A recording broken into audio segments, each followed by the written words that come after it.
जय हिंद साथियों, रामा मैथ मस्ती यूट्यूब चैनल में आपका स्वागत है। चलिए दोस्तों, हर दिन की तरह आज भी ले चलते हैं, आपको दिखाते हैं मैथ के मोस्ट इम्पॉर्टेंट क्वेश्चन जो कि झारखंड एक्साइज कांस्टेबल में पूछे जाते हैं। तो चलिए लेट ना करते हुए आपको दिखाते हैं, और दिखाने से पहले आपको बता दें कि अगर आप इस चैनल पे नए हैं तो इसे लाइक कर दें, सब्सक्राइब कर दें और अपने दोस्तों के साथ चैनल को शेयर करें ताकि ये वीडियो आप तक जल्दी से पहुंच सके। तो लेट ना करते हुए आपको दिखाते हैं वो मोस्ट इम्पोर्टेंट क्वेश्चन जो कि झारखंड एक्साइज कांस्टेबल में पूछे जाने वाले हैं। तो ये रहा क्वेश्चन।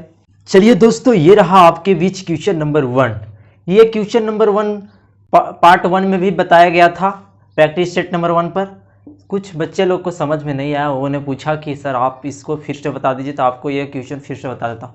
बोल रहा है कि ए एक कार्य को 36 दिनों में कर सकता है और बी उसी कार्य को 12 दिनों में पूरा कर सकता है।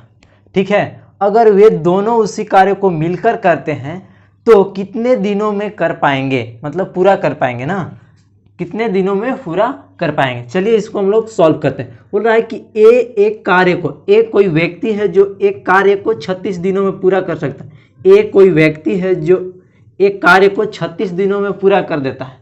ठीक है, उसके बाद यहाँ से पढ़ेंगे बी उसी कार्य को 12 दिनों में, बी उसी कार्य को 12 दिनों में कर सकता है। अब हम लोग को पता नहीं है कि कितना कार्य है, तो सबसे पहले तो कार्य को निकालेंगे कि कितना कार्य है। कार्य निकालने के लिए क्या करते हैं, अगर दो व्यक्ति कार्य को कर रहे हैं इतना इतना दिनों में, तो उसका हम लोग एलसीएम निकाल लेते हैं। क्या निकालते हैं? एलसीएम। और इसका एलसीएम हम लोग निकालेंगे तो टोटल कार्य हम लोग को पता चल जाएगा। 36 और 12 का एलसीएम आपका 36 होगा। 36 से 36 को डिवाइड करेंगे तो एक बार, और 12 को 36 से डिवाइड करते हैं तो 3 बार में। यानी कि जो 36 दिनों में कार्य करता है वो एक दिन में एक कार्य करता है और 36 कार्य 36 दिन में खत्म कर देगा। जो 12 दिनों में कार्य को समाप्त करता है बी, वो एक दिन में 3 काम में करता है और 36 कार्य को समाप्त कर देता है। अब यहाँ पे बोल रहा है अगर वे दोनों उसी कार्य को मिलकर करते हैं तो कितने दिनों में पूरा कर पाएंगे। ठीक है, तो ये है से एक कार्य करता है और बी है 3 कार्य करता है। दोनों मिलकर कार्य करेंगे, मतलब 1 और 3 दोनों मिलकर के कार्य करना है। कितना कार्य है? 36 कार्य है। ठीक है, 1 और 3 हो जाता है 4, और 36 कार्य को करना है तो 4 9 36, यानी 1 यूनिट बराबर 9। यानी कि 9 दिन में वो कार्य को दोनों मिलकर के 9 दिनों में कार्य को समाप्त कर देंगे। ठीक है, 9 दिन में दोनों मिलकर के कार्य को समाप्त कर देंगे 36 कार्य को। ठीक है, ये रहा आपका ऑप्शन नंबर सी। ठीक है, ऑप्शन नंबर सी आपका राइट आंसर है। चलिए आपको दिखाते हैं नेक्स्ट क्वेश्चन। चलिए दोस्तों, ये रहा आपके बीच क्वेश्चन नंबर 2। क्वेश्चन नंबर 2 कहता है राम और श्याम, ठीक है, राम और श्याम एक साथ मिलकर 1 घंटे में 260 फूल तोड़ सकते हैं। दो व्यक्ति हैं राम और श्याम, दोनों मिलकर के 1 घंटे में 260 फूल तोड़ सकते हैं। ठीक है, उनके फूल तोड़ने की क्षमताओं का अनुपात, उनके फूल तोड़ने की क्षमताओं का अनुपात यहाँ दिया हुआ है। तो बोल रहा है श्याम द्वारा तोड़े जाने वाले फूलों की संख्या ज्ञात कीजिए। आइए अब देखते हैं, इसको हम लोग सॉल्व करते हैं। राम और श्याम, राम और श्याम, सबसे पहले इनकी क्षमता पता करते हैं कि कितना है। राम और श्याम के क्षमताओं का अनुपात यहाँ दिया हुआ है। राम का 8 है तो श्याम का 5 है। अब कैसे हम जान गए कि राम का 8 है और श्याम का 5 है? पहले राम लिखा है और श्याम, तो पहले राम वाला होगा उसके बाद श्याम वाला होगा। अब यहाँ पे हम लोग लिख दिए क्षमताओं के अनुपात हो गया। ठीक है, बोल रहा है दोनों एक साथ मिलकर तोड़ते हैं तो 1 घंटा में कितने तोड़ लेते हैं? 260 तोड़ लेते हैं। एक साथ तोड़ेंगे तो 260। उनकी क्षमताओं कितना है? दोनों एक साथ मिल जाएंगे तो कितना तोड़ेंगे? 8 और 5 13 तोड़ेंगे। ठीक है, दोनों का क्षमता था, एक का राम का था 8 तोड़ने का क्षमता और श्याम का था 5 तोड़ने का क्षमता। दोनों को जोड़ दिए तो क्या हो गया? राम और श्याम की क्षमता कितना हो गया? 13 हो गया। ठीक है, 1 घंटे में दोनों मिल करके कितना तोड़ते हैं? दोनों मिल जाते हैं तो कितना तोड़ते हैं? 260 फूल तोड़ते हैं, 260 फूल तोड़ लेते हैं। ठीक है, इससे हम लोग इसको काटेंगे तो 13 दूना 26, अब ये 0। ठीक है, यानी 1 यूनिट बराबर 20।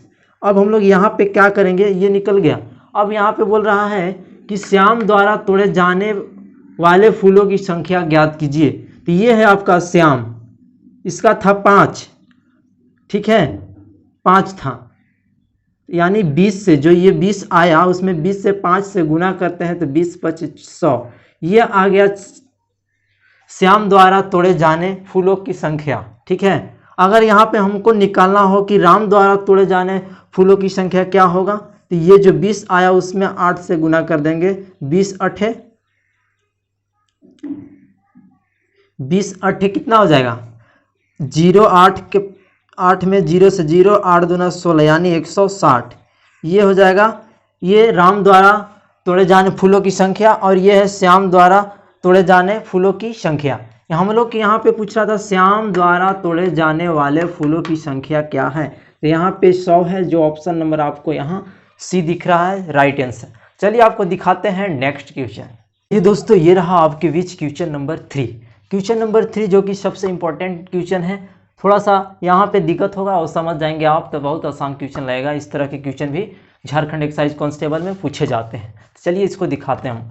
यहाँ पे दिया हुआ है 6A = 3B = 9C हो तो A/C का अनुपात ज्ञात कीजिए। कितना होगा, यहाँ पे ऑप्शन दिया हुआ है। हम लोग इसको ऐसे ज्ञात करना है, यहाँ पे A लिख लो, उसके बाद B लिख लो, यहाँ पे C लिख लो। ABC दिख रहा है, लिख लिए। अब क्या करते हैं, A का वैल्यू निकालेंगे। A का वैल्यू निकालेंगे तो क्या होगा, A का वैल्यू निकालना है तो ये दोनों को गुना कर दो, 9 तिया 27। इसका वैल्यू निकालना है तो इसमें दोनों में जो नंबर है उसको गुना कर लेंगे। उसके बाद B का वैल्यू निकालना है तो A और C में जो दिया हुआ है नंबर उसको गुना करेंगे, यानी कि 9 छक 54। उसके बाद C का वैल्यू निकालना है तो ये दोनों को गुना कर लेंगे A और B वाले नंबर में, तो 6 तिया 18 हो गया। ये आपका रेशियो। अब इसको हम लोग काटेंगे, 9 तिया 27। सेम नंबर से अगर सभी को कट रहा है तो हम लोग काट सकते हैं। तो यहाँ पे 9 तिया 27, 9 छक 54 और 9 दूना 18, ये नंबर कट करके इतना आ गया। अब आपसे पूछ रहा है कि A/C का अनुपात ज्ञात कीजिए। तो ये जो आपको दिख रहा है A और ये जो दिख रहा है आपका C, ठीक है, यानी कि A/C = आपका हो जाएगा 3/2। ये आपका आंसर हो जाएगा। ठीक है, जो कि ऑप्शन नंबर आपका C सही आंसर है। यहाँ पे टिक लगा सकते हैं आप। चलिए आपको दिखाते हैं नेक्स्ट क्वेश्चन। चलिए दोस्तों ये रहा आपके बीच क्वेश्चन नंबर 4। क्वेश्चन नंबर 4 बोलता है कि √1 + 25/144 = 2 + x/12 हो तो x बराबर होगा। अगर इतना बराबर इतना दिया हुआ है तो x बराबर क्या होगा, ये आपको निकालना है। ठीक है, तो इसको हम लोग सॉल्व करते हैं। आप इसको देख सकते हैं कि इसको इस तरह के आपको दिया रहेगा तो क्या कर सकते हैं, इसका एलसीएम ले सकते हैं। 144 एलसीएम अगर आप लेते हैं तो 144 में 1 से मल्टीप्लाई करेंगे, यानी 144 होगा आपका, प्लस 25 होगा, हो गया। उसके बाद इधर देखेंगे, इसका भी 12 एलसीएम लेते हैं आप, तो 12 2 जा 24 हो जाएगा, प्लस x हो गया। ठीक है, अब देखेंगे इसको ऐड करेंगे, 5 4 9 4 2 6 और 1/144 आ गया आपका, = 24 + x/12। अब इसका वर्गमूल स्क्वायर रूट क्या होगा, तो इसका हो जाएगा 13 और नीचे वाला का हो जाएगा 12 = 24 + x/12। ये 12 आपका कट गया। अब यहाँ पे बच गया हमारा 13 = 24 + x। अगर x = बात करें तो क्या आएगा, अगर x = बात करें तो यहाँ 13 और इसको इधर लाओगे, 24 = x, यानी -11 = x, यानी x का वैल्यू आपका आ जाएगा -11, जो कि ऑप्शन नंबर सी में नहीं दिया हुआ है। यहाँ पे माइनस लगाएंगे तो आंसर आपका सही होगा। अब यहाँ पे हम लोग ऑप्शन ए को टिक कर सकते हैं, -11 आपका राइट आंसर होगा। चलिए आपको दिखाते हैं नेक्स्ट क्वेश्चन। चलिए दोस्तों ये रहा आपके बीच क्वेश्चन नंबर 5। क्वेश्चन नंबर 5 बोलता है कि दो संख्याएं तीसरी संख्या से क्रमशः 50% और 20% अधिक है। दूसरी संख्या पहली संख्या का कितना प्रतिशत कम है। कितना, यहाँ पे प्रतिशत लिखना भूल गया, कितना प्रतिशत कम है। ठीक है, इस तरह क्वेश्चन को हम लोग कैसे बनाएं? बोल रहा है दो संख्याएं तीसरी संख्या से, दो संख्या है जो तीसरी संख्या से क्रमशः 50 और 20% अधिक है। मान लेते हैं कि तीसरी संख्या थर्ड नंबर आपको मान लेते हैं कि 100 है। 100 क्यों माने? और दूसरा चीज़ मान सकते हैं 100 इसलिए माने कि अगर कोई प्रतिशत वाला क्वेश्चन आता है तो आप अक्सर 100 ही मान करके बनाते हैं, जिससे क्वेश्चन सिंपल होता है। अब चलिए यहाँ पे बोल रहा है कि दो संख्या तीसरी संख्या से, मान लिए हम तीसरी संख्या 100। अब दो संख्याएं हैं, कितना इससे है? क्रमशः इतना और इतना क्या है? अधिक है। मान लेते हैं कि फर्स्ट संख्या 50% अधिक है, यानी कि 50% अधिक है, यानी कि 150 है। उसके बाद पहली संख्या हो गया ना। अब उसके बाद दूसरी संख्या 20% अधिक है, यानी कि 20% अधिक है, यानी कि 120। किसमें? 100 में 20% अधिक है। हो गया, ये बोल रहा था क्वेश्चन। अब बोल रहा है कि दूसरी संख्या पहली संख्या का कितना प्रतिशत कम है? दूसरी संख्या है पहली संख्या का, जिस संख्या का पूछता है उसको नीचे रखते हैं, ठीक है। पहली संख्या का, ठीक है, पहली संख्या इतना है, पहली संख्या का ये है फर्स्ट, अब ये रहा आपका सेकेंड, ठीक है। पहली संख्या का कितना प्रतिशत अधिक है? इसमें अंतर कितना का है? 30 का अंतर है। प्रतिशत बराबर होता है 100 से गुना कर देते हैं। अब देखिए ये 0 से ये 0 कट गया, 3 पचे 15, 5 से 20 पचे 100, यानी कि 20% क्या है? अधिक है। आप क्वेश्चन को आप फिर से सुनेंगे।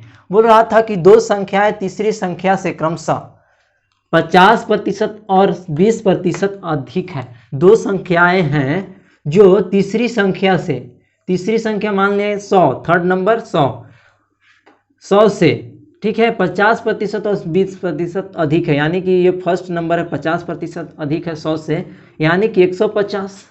और ये दूसरी संख्या 20% अधिक है, यानी कि 120। अब बोल रहा है क्वेश्चन कि दूसरी संख्या पहली संख्या का कितना प्रतिशत कम है? ठीक है, दूसरी संख्या है ये, दूसरी संख्या ये पहली संख्या का, इसका पूछ रहा है, यानी इसको नीचे रखेंगे, ठीक है। अब इसका दोनों का अंतर ऊपर रखते हैं, तो दोनों का अंतर 30 है, ठीक है। 30/150 प्रतिशत निकाल रहे हैं, इसलिए 100 से गुना कर दिए। अब इसको काट दिए, 20% आ गया। ये आपका राइट आंसर होगा, जो कि ऑप्शन नंबर ए है। चलिए, उम्मीद करते हैं कि आपको ये सेशन बहुत अच्छा लगा होगा। अपने दोस्तों के साथ आप ज़रूर शेयर करेंगे और लाइक करेंगे, कमेंट करेंगे। Thank you.